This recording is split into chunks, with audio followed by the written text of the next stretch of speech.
Maharashtra cadre के trainee IAS पूजा खेड़कर की मुश्किलें बढ़ गई हैं। विवादों में घिरने के बाद संघ लोक सेवा आयोग यानी यूपीएससी ने पूजा खेड़कर के खिलाफ एफआईआर दर्ज कर दी है। इसके अलावा सिविल सेवा परीक्षा 2022 से उनकी उम्मीदवारी क्यों न रद्द की जाए और भविष्य की परीक्षाओं से उन्हें क्यों न रोका जाए, इन सभी कारण के लिए नोटिस जारी किया गया है। दिल्ली पुलिस क्राइम ब्रांच ने आईएएस अधिकारी पूजा खेड़कर के खिलाफ एफआईआर दर्ज की है। जालसाजी, धोखाधड़ी, आईटी एक्ट और दिव्यांगता अधिनियम की धाराओं के तहत मामला दर्ज किया गया है। दिल्ली पुलिस क्राइम ब्रांच को आईएएस ऑफिसर के खिलाफ शिकायत मिलने के बाद मामला दर्ज कर लिया गया था। यूपीएससी ने नोटिस जारी कर पूजा खेड़कर से जवाब मांगा है कि आपकी उम्मीदवारी क्यों न रद्द की जाए और आगामी यूपीएससी की परीक्षाओं से वंचित क्यों न रखा जाए। यूपीएससी की ओर से कहा गया है कि पूजा खेड़कर के खिलाफ विस्तृत जांच कराई गई। इसमें पता चलता है कि उन्होंने सिविल सेवा परीक्षा 2022 में नियमों का उल्लंघन किया था। उनकी परीक्षा में बैठने की लिमिट पूरी हो गई थी।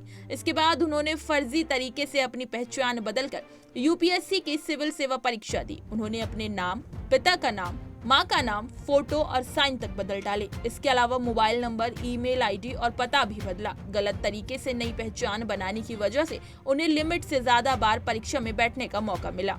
आयोग ने आगे कहा, इसलिए यूपीएससी ने उनके खिलाफ पुलिस अधिकारियों के पास प्रथम सूचना रिपोर्ट यानी एफआईआर दर्ज करके आपराधिक मुकदमा चलाने सहित कई कार्रवाई शुरू की है और सिविल सेवा परीक्षा 2022 के नियमों के अनुसार सिविल सेवा परीक्षा 2022 की उनकी उम्मीदवारी रद्द करने, भविष्य की परीक्षाओं चयन से वंचित करने के कारण बतौर नोटिस जारी किया है। Central administrative tribunal application form 2022 और 2023 में पूजा के नाम और उम्र में अंतर नजर आए। 2020 में आवेदन के समय डॉक्टर पूजा दिलीप राव और उम्र 30 वर्ष लिखी।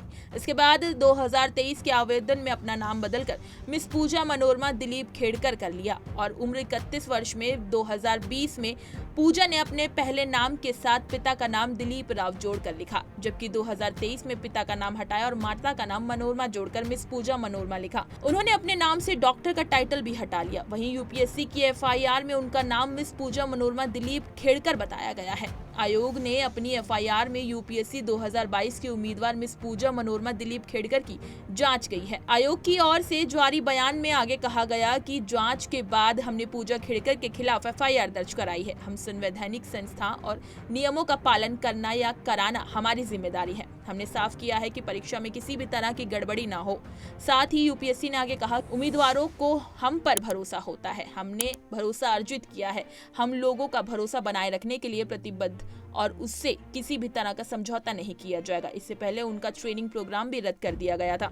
साथ ही उत्तराखंड के मसूरी स्थित Lal Bahadur Shastri national administration academy ने पूजा खेड़कर का महाराष्ट्र से ट्रेनिंग प्रोग्राम रद्द करके अकेडमी में उन्हें तत्काल वापस बुलाने के लिए लेटर भी जारी किया गया था। इसके अलावा अकेडमी ने महाराष्ट्र सरकार को भी इस संबंध में पत्र लिखकर जानकारी दी थी। LBSNAA द्वारा पूजा खेड़कर को जारी आदेश में कहा गया है कि आपके जिला प्रशिक्षण कार्यक्रम को स्थगित रखने और आगे की आवश्यक कार्यवाही के लिए आपको तुरंत वापस बुलाने का निर्णय लिया गया है। अतः आपको महाराष्ट्र राज्य सरकार के जिला ट्रेनिंग प्रोग्राम से मुक्त किया जाता है। आपको जल्द से जल्द अकेडमी में शामिल होने का निर्देश दिया जाता है, लेकिन 23 जुलाई 2024 के बाद किसी भी परिस्थिति में नहीं। वही साथ ही आगे आपको बता दें कि दरअसल पूजा खेड़कर के दस्तावेजों से पता चलता है कि उन्होंने 2020 और 2023 में केंद्रीय अपीलीय ट्रिब्यूनल को दी गई डिटेल्स में 3 साल के अंतराल के बजाय सिर्फ 1 साल आयु बढ़ना दिखाया गया। हालांकि खेड़कर ने अपनी बेंचमार्क डिसेबिलिटी साबित करने के लिए कोई टेस्ट नहीं कराया। यूपीएससी ने उनके चयन को केंद्रीय अपीलीय न्यायाधिकरण में चुनौती दी थी, जिससे फरवरी 2023 में उनके खिलाफ फैसला सुनाया गया था।